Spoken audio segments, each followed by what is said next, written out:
Hello there everyone, welcome back to James Redmond TV. Now, I want to analyse one thing, I want to ask one question. How come Hasbulla versus his opponent, who may weigh about £60, have a combined total weight more than our squad at the moment? We have 19 outfield players. We have 19 outfield players and 3 goalkeepers, one of which are Adrian, by the way. And also, we might as well start to consider Jay Spearing being promoted back to the first team after 13 years, because right now, we are in desperate need for midfielders, and Jay Spearing will probably start in a number 6 and do quite a decent job, and is most likely the most experienced in that position. The reason why I'm sitting here with a thing, and I'm a little bit concerned, because I think, okay, if we went into this season knowing we weren't going to get a CDM, and we knew that Jordan Henderson and Fabinho was going to go, and they was not going to be replaced, I think that uproar, or that stupidity in our minds would be thinking, okay, then we'd be going, that doesn't sound right. And furthermore, that doesn't sound productive. So how are we going to get successful based on poor decision making? Do you know what really baffles me? And I really appreciate all the neutrals who have came to the channel in the past couple of days. You can have the most fair output on this situation looking from an outsider, because I really appreciate outsiders' perspectives, especially when they're being honest and constructive. If they're being constructive and honest, then you can get a lot out of that. You know, people say don't listen to United fans, don't listen to this. You better listen to your enemies. If you ignore your enemies, I think enemies can be definitely wrong at times, but I also think they can be the most truthful. And I think they can put it in a way where it's comedic, but because it's still truth. We should stand on the side of that. And I think a lot of neutrals right now are looking at our ownership saying, I want FSG in. Now that matters. Why does it matter? Do you recall when you said Glazers in? Because I do, when I said it, and I still stand by it, by the way. I think Glazers have done a great job, mate. But seriously, if you want them to stay, then that means they're probably doing something wrong, and therefore, you know, just keep doing what you're doing. And that's why I look at FSG right now. What's wild to me is that they can still do this much wrong, but they can still have endless excuses made for them. I put out a tweet yesterday, for instance, and I said, FFSG and F everybody. I was just like in a Conor McGregor mode, where I was like, one of those, like, please all leave me alone. I get a response saying, this is not FSG's fault, this is Jurgen Klopp's fault. Guys, do you know, if I had a 5-year-old kid, I don't, but if I had a 5-year-old kid and I bought them a car, not a toy car, like an actual car, whose fault is it when they crash the car? Okay, the kids, because they crashed the car, fine. But who gave them the authority to crash the car? It was me. I gave them the keys, and I gave them the little stool which was going to allow them to put the foot on, and then they were able to drive. That's my fault. The same way it's FSG's fault for giving a middle-aged German football coach the position, apparently, and this is still a claim, this is still not really supported, but the claim that Jurgen Klopp has the final say on transfers right now, still not one that can be supported. Even if it is true, you can sit there and say, it's a bit weird that a middle-aged footballing coach from Germany is making our ins and outs. He is a man manager. He is a coach. He has never been at Liverpool the guy who recruits players. By the way, I still don't think he is. I think this was evident throughout the Lavia and Caicedo process. And also people say to me, like, okay then, well, if Jurgen Klopp is this, I will then respond. I'll say, okay then, so you think Jurgen Klopp's sitting there watching Andre in the Brazilian league? You really believe this? Is that what you believe? Because also people have mentioned about the fact Paul Joyce came out and said we could have got Enzo Fernandez 12 months ago for £15 million. £15 million. Now, why does that matter? Do you think Jurgen Klopp was watching the Argentinian league, watching Enzo Fernandez? I just want you to use the logic. I just want us to all be fair. Okay, if Jurgen Klopp has 100% say on every single decision, now we need to analyse what is he doing to acquire these players. And it'd be very friggin' interesting if he was the guy making these decisions when his eyes aren't on the players. His eyes should be on his own players, and we should be accommodating him new players who systematically adhere to the team. Now, that all matters, doesn't it, chap? Because let's be honest, we've done great at that at times.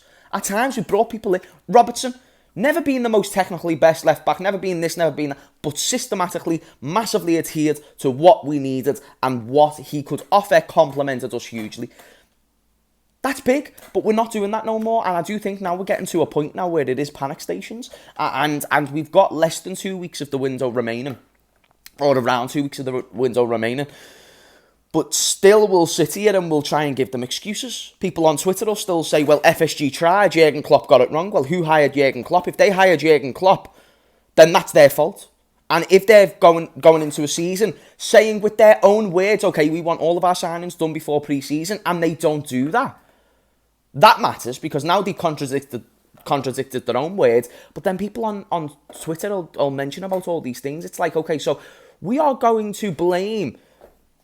It's like people are wired to defend FSG. It's like we are not going to blame the people who literally hire these guys in the position. It's like the way of Jurgen Klopp hired Adrian to be a striker, because Jurgen Klopp has the authority to make Adrian a striker if he so pleases. Now, everyone, including myself and also the owners, will probably say he's on crack cocaine, and rightly so. But he still has the authority to make that role. And if he did that, that's bad. The same way it's bad if you're making a footballing manager as your scout, as your guy who recruits players and then says yes or no to players. It's fine if he has a say. I think it's right that the manager has a say. I think every manager needs a say.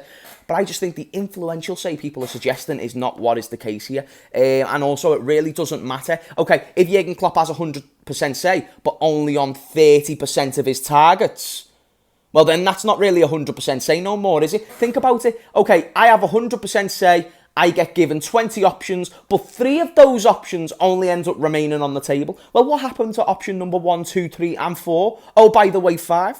Because there is 5 midfield targets that we've missed out on. The most recent being Caicedo and Lavia, and prior to this, it was Tchouaméni and Bellingham. These were all priority targets that we were looking to buy for big fees, and we was not successful. So where's the defence? Oh, but they've added 6,000 seats. Okay, so you've just told me that they've increased the capacity of the stadium and invited 6,000 more people to come and see a worse product. We have 19 outfield players. That is huge. Not literally, the squad is not huge. I mean, that is a huge point to take into consideration here. That we are 2-3 weeks out of the away from the window, and the most outfield players we're going to go into the season with is 20 or 21, and even that's being optimistic. There's a very good chance it could stay 19. Now let's even be fair and include a couple of guys from the youth academy, because typically throughout the season youth academy players will be elevated to the team. Okay, then let's say that's true. 23 players. Now you've got a 23-man squad to go out. Bear in mind, 3 of them are goalkeepers, so now you've got 20 outfield players to go out there in the Europa League, in the League Cup, FA Cup and Premier League in a season where you're not going to win the league, so you need to rely on the cups, and you haven't even got the squad depth to rotate in the cups. So what the fuck's going on? Now, this is all huge things, chat. Now, I don't know how I can say it more clearly other than, we have been the biggest banter club of the window so far, and the frustrations have grown throughout the past couple of days, and I think rightly so. And if you do sit there and think, well, James, you're being overreactive, well, let me know why, and I will happily discuss this in a cordial manner, which is, like always, I'm never afraid of conversation. I think it's very important that we have this discussion. I think even the worst of top Reds, I think they have the best and sincere ambitions for the football club. I just don't think they know maths well. I just don't think they know how to put 2 and 2 together. That's all, and that's coming from someone who failed a maths GCSE.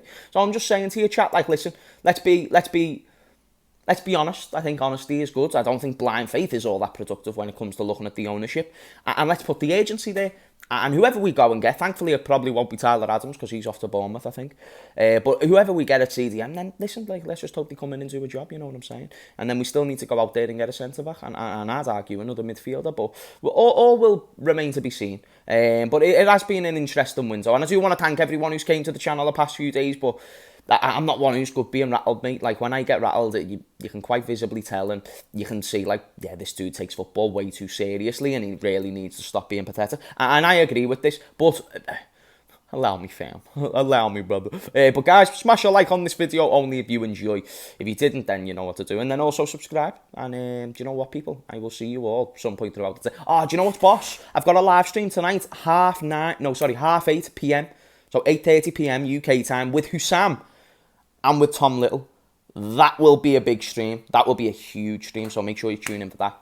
Much love, guys. Have a good one.